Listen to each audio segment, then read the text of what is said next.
us, and we don't realize how much we're controlled. And so in order to, it's what I'm saying is like when you have a new lover, the force of biology is very strong. It's like, what we talk about as chemistry, falling in love. In the scientific psychology world, they call it limerence. It is a force of nature, and it makes us full of lots of hormones like oxytocin and dopamine that are basically hard drugs. I mean, this is the level of like addiction that is natural and can be healthy, but it's like heroin. It's like serious stuff. Biology, she's got big guns. She's like, oh, I have the biggest guns of all. Like, I can control you little humans. Like, It's Moxie Man. Because, like, she uses natural addiction and things that are good for us, like oxytocin has a lot of positive health benefits, right?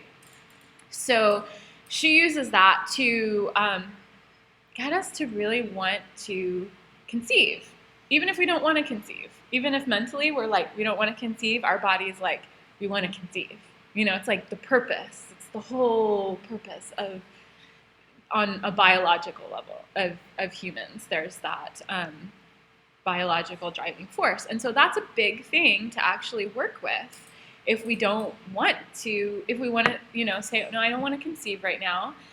I want to conceive after I have finished school or whatever. It's like you have a new lover and suddenly you're flooded with, all this oxytocin and you're in limerence and biology gets really strong. And especially the first couple of years when you're bonding, those first couple of years is the time when you're actually bonding. And that's when biology is like, wants you to make a baby now. After 2 or 3 years, she's like, given up.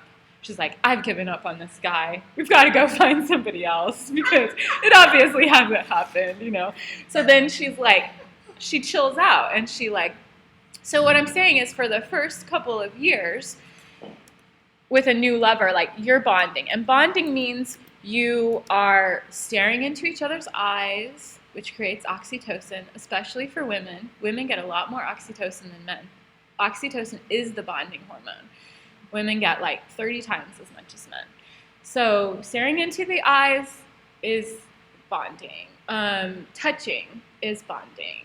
And this is like really important for social cohesion and connection. I mean, this happens even with friends. Bonding, oxytocin, happens with friends.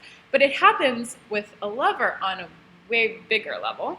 So looking into each other's eyes, touching, talking, just being physically near each other. All of this stuff, having sex, wanting to have sex, these are all tools in biology's, way of getting you bonded with somebody. So what happens is the first couple of years you have a new love, you have a new, anybody you have sex with more than a few times, this is going to start happening with. But especially someone that you feel that in love limerence phase with. You're going to want to spend a lot of time around them. You're going to stare into each other's eyes. You're going to want to touch each other as much as possible. You're going to want to make love as much as possible. And this is all how bonding happens. So bonding's a good thing. Bonding is like, we're built for bonding. Like bonding is what happens when the baby is born and the mother and the baby like look into each other's eyes and like fall in love. And bonding is happening. And you know what bonding means is that mother's nervous system is actually regulating the baby's nervous system. That baby cannot regulate its own nervous system. It will die if it does not have someone to look into their eyes with, someone to touch it, someone to talk to it. Like when children are left in orphanages, they either die, not because they're not fed and not because they are not given basic necessities, because they don't have someone regulating their nervous system for them because they can't do it when they're babies. So this is all the stuff I studied in school because I focused on attachment and bonding in my my psychology, my graduate degree. And so yeah, and you know, if a baby survives not having enough of that, they will be mentally not anywhere near full capacity. They'll be mentally and physically stunted, basically. Very, very sad. This has been, you know, this is scientific research that's been done on like orphanages and stuff. So humans actually, babies actually need their mothers or someone, not necessarily even their mothers, someone to like help them regulate their nervous system, regulate their emotions. It helps their brain to grow and their bodies to grow, actually, these things. And what happens is as they have that and as they get older, they can start to function a little bit more on their own. So like a toddler can like go like 20 feet from mom, and then he's like, looks back. Is she looking at me? Like he's connected, you know, he's like, he still needs her, but he's like kind of starting to be a little more independent. We're actually, and we always have that with our parents. We always have that bond, that attachment bond with our parents or whoever we were around, because children will bond with anyone. If parents aren't around, they will bond with whoever is around. It's a survival, like, necessity. So we're bonded to our parents for life, basically, partly because of this. But we get more and more independent, ideally, as we get older, especially if we've had good attachment, we'll be able to be more independent. And if we haven't had good attachment, it will make it harder for us to have any level of independence.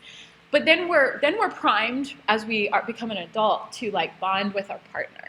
So then we're primed to like pair bond with a partner. So the same thing happens. You spend 2 years together and you start to co-regulate each other's nervous systems. Actually, the same way a mother and a child, or a mother regulates a baby's nervous system, your partner, you two will co-regulate each other's nervous systems. So as you're doing this bonding, everything is very stimulating. It's like sexually stimulating, like you're conversationally stimulating, it's super stimulating. And so your nervous system is getting all this dopamine, it's getting all this stimulation. Dopamine is very addictive. And so we like that, it's very fun. And then after 2 or 3 years, if the bonding has been successful, we start to calm each other's nervous systems, because that's what mom does for the baby. She calms the baby's nervous system. And partners will start to calm each other's nervous systems once they're securely attached, if they ever get securely attached, which, you know, depending on your attachment style and your attachment experience when you were young, can be challenging. But if you get securely attached, you'll start to calm each other's nervous systems. So during this first couple of years, 2 or 3 years, when you're bonding, you're having a lot of sex. You are like really in biology's like, they're mine, you know? It's like, you're wanting to have a child. Even if you don't even like this person, you're like, I don't even like this person. Why do I want to have their kid? Like, you know, I mean, this can happen, like, with biology, because it's like, the biology is like, you know, saying like, have a baby. And so what happens for a lot of people is they like get together and they fall in love and they bond, and then they get pregnant and they have a baby in the first 2 or 3 years. And then after the baby's born, they're like, the baby's ruined it for us. Like, we don't feel the sexual desire for each other anymore. And it's like, it's not just the baby's crying all night. It's also that this is how biology has us kind of wired, to spend a couple of years bonding, and then for the sexual desire to kind of, you know, people are like, I just fell out of love. I don't know what happened. It's like, that's biology. Biology happened to you. You fell out of love. That's like, and you know, love is a lot of different things. I mean, we love to feel in love because we're getting all these, you know, these wonderful cocktail of hormones, but also, you know, love is also something that builds over time, and there's this kind of deep, abiding love you have with someone that you know really well. And you have to kind of keep things exciting, like find ways to keep it exciting and keep the dopamine, to be able to get those, like, okay, now we have to, like, people are like traditionally like, okay, now let's go on vacation and have sex, or let's have sex like on the kitchen table or whatever. It's like, keep it interesting, keep it exciting, keep that dopamine coming in, because it's not as much like you're getting just all the dopamine hits so easily as you do in the beginning of a relationship. There's another reason that a lot of people, especially, in our culture, and I'm sure lots of other cultures, are serial monogamous. Like 2 or 3 years, oh, I fell out of love. 2 or 3 years, I fell out of love again. It's like the falling out of love is biologically kind of predetermined, to an extent. I mean, and of course, there's like real love is a lot of different things. So it's not like you necessarily have to fall out of love, especially if the attachment, if the bonding has been successful, if it's done, then it's like you're not like you're like, I'm attached to this person. Like, I'm like, they soothe me, they calm me when I'm feeling upset, when I'm feeling, dysregulated, when I'm feeling off my center. This person is like my security blanket. They calm me and they help me feel safe, and that's actually healthy attachment. But it's more like a familial. It's more like a family type. So it's like the first couple of years are those like, sex, like love, limerence stage. And then you go into the like securely attached, bonded family phase, right? And it's not just because you've had a kid. That's part of it, biology. So what I'm going into all of that, what I'm trying to say is the first couple of years, biology is really trying to get you to procreate. So when you have a new lover, especially if you're in love with them, if you feel in love with them, it's really, really strong. So it's something that's good to just be aware of, to know how strong it is, and to know, for example, like when that phase passes in a relationship, that it's not like there's something terribly wrong. It's not necessarily like there's, it's not necessarily that you've fallen out of love. It may just be that love has changed its energy. It may have gone from all this stimulation and excitement to like the just sweet, safe, more familial type love. So that is a little bit about attachment and bonding, and then hormones like oxytocin. So it's important to know as women how strong oxytocin is for us. So like I said, women get like 30 times as much oxytocin, even just from like eye gazing or touch. Women get a lot more oxytocin. Oxytocin is the love hormone. It's the bonding hormone. It's the hormone of like family. It's like, I want to share with you. I'm going to give you all my food. I'm going to give you everything I have because I'm full of oxytocin right now. So women have a lot more of this than men, but men get it too. But for example, with orgasm, when a woman has an orgasm, okay, so a man and a woman both have a sexual experience together and they have an orgasm. The woman gets 30 times as much oxytocin as the man from that one sexual encounter, which generally looks like he might be bonded for like a week. The woman's going to be bonded until she bleeds again. She's going to be bonded for, a month, whereas he'll be more bonded for a week. So that's like the different levels. Yes, exactly, right? It's like, it's part of it. Biology is so much part of all of our, and we don't have to, it's not like we don't have to be ruled by this, especially when we are ruled by it. But if we know and we understand something about it, we can kind of consciously start to work with it, right? So we can, it's still oxytocin. Oxytocin is a strong drug, so it's still going to affect you, even if you know about it. But but at least it's better to kind of understand a little bit more what's going on with, like, for example, the male-female dynamic. Like, no, he's not just awful, it's biology. You know, like what I was saying is like, because a woman might, you know, because she's more bonded, she's going to feel that there's a discrepancy there, right?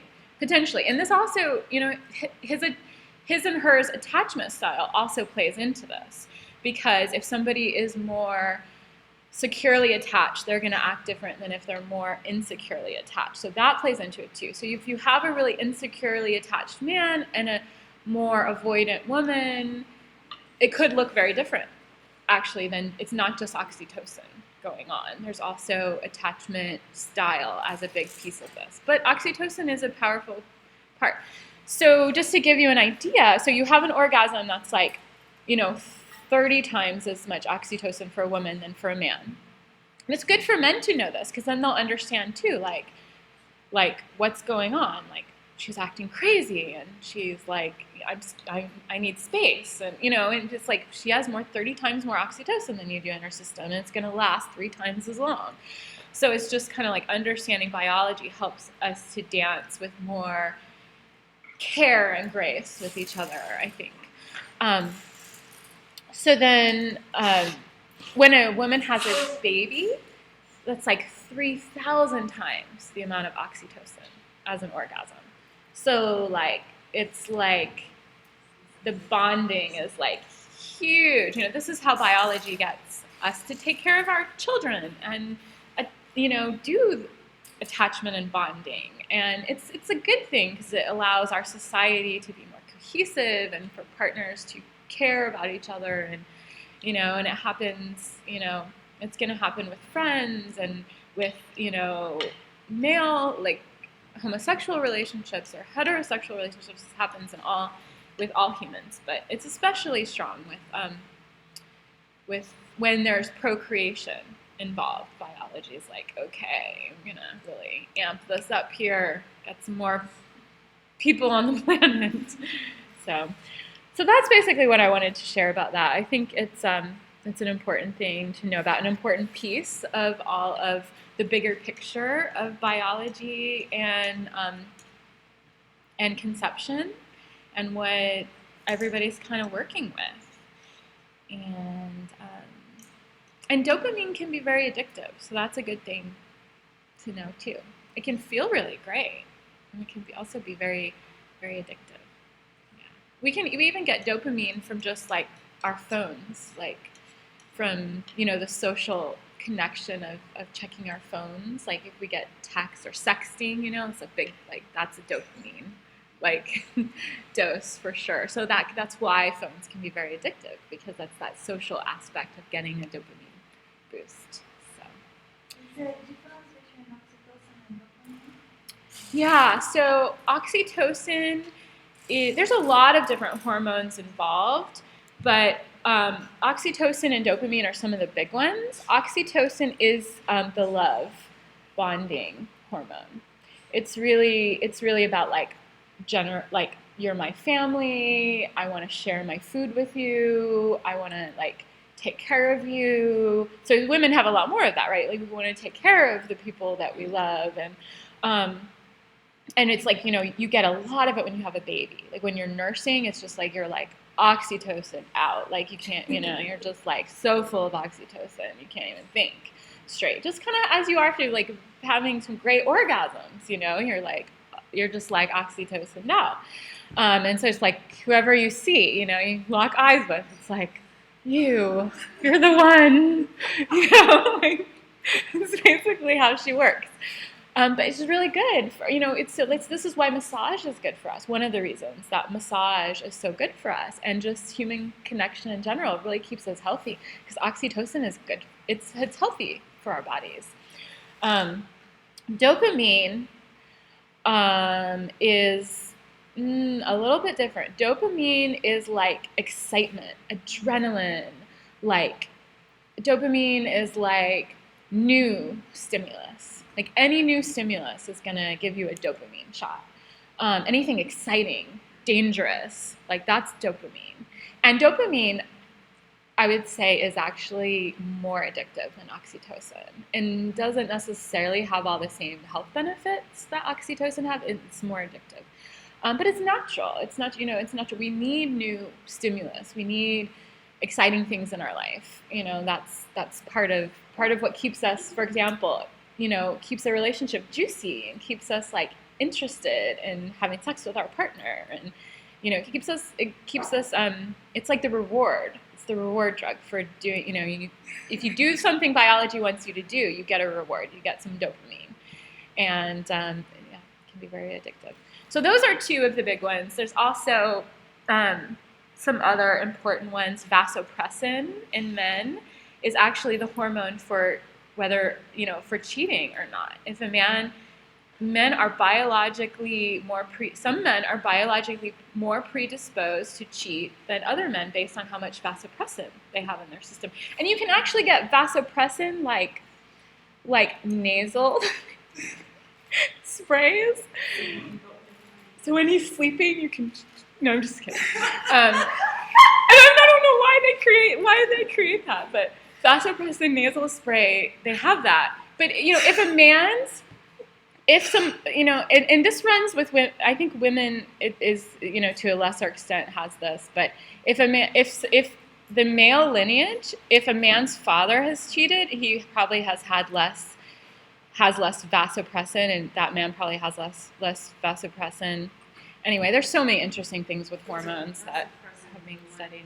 That makes you cheat or not? The more vasopressin you have, the more monogamously oriented you are. Oh, okay. The less you have, the more you're gonna be naturally predisposed to more craving diversity. Generally. So that's another hormone. There's lots of interesting hormones. Vasopressin, VASOPRESSIN.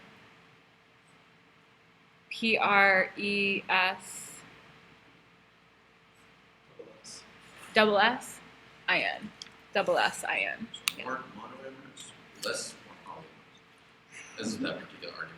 And that happens for women too. I mean, we get this from our fathers too. More vasopressin or less, but it's more. Men have more of it, so it tends to affect them more because women have oxytocin, and oxytocin kind of counters a lot of things. So, anyway, that's probably too much information. Just forget about that one. But it's all this stuff. This is the new scientific research that's being done in the world of psychology and neuropsychology. They're really looking at how bonding works, how love works, how sexuality works, and it's fascinating. We're learning a lot, and we're learning more all the time.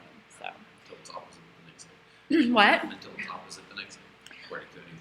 Until we learn something more that we didn't know before. Yeah. Yep. Does anybody have any questions? We're a couple minutes over time. Okay, so after a couple have a baby, you said, and even after 2 years after a relationship, things fizzle out in both those circumstances, which may be different. What is the biological explanation for that? For two people having a different experience of that? Like an example, like two of them, romance fizzles out, whatever, after 2 or 3 years in one case, and then one case is like a couple has a baby, and then they're like not as whatever. What's the biological explanation of that? Well, what I was saying is I think that's just the natural. Usually it takes about 2 or 3 years to go through the bonding process to attach. Yeah. And usually people have a baby, if they're going to start having kids, they usually start having it in the first 2 or 3 years because that's when biology is the strongest. So, and then it naturally changes after like 2 or 3 years, but they, can think it's more because of the kid because that's a big change in their life. And it can be partly that they're having less sleep and the mother's more focused on the child. So there's like a lot of different factors. Yeah. But biology and just the pure hormones and the phase of attachment is definitely one of the factors. Because I would think we would be more bonded after a baby, but I don't know. And in a healthy relationship, they definitely could be. if they have secure attachment. What I'm saying is like, so attachment can go either way after 2 or 3 years. It can either go where they're like, I fell in love with this person. I don't know what I ever saw in this person. What am I doing here? Like, or it can go the opposite direction, and it can go like, we're securely attached. Like, you're my home base. Like, I don't call my mom anymore when I'm in distress. I go to you. You're my home base, and like, you're my, we're bonded. Like, we're like life partners. I mean, and having a child can definitely be part of that secure attachment, like coming in. That answers my question. It's not doomed. It's not. It's not necessarily doomed. It's just a little tricky. Anybody else have any like a last question before we close up the night? Okay, thank you for staying till the end and letting me talk about attachment. That's great. Which is one of and hormones, which is something I love to talk about, because I think, again, everybody like needs to know this stuff. It's just kind of like we all need to understand what's happening with sexuality and relationships so we can have a little bit more of a positive experience.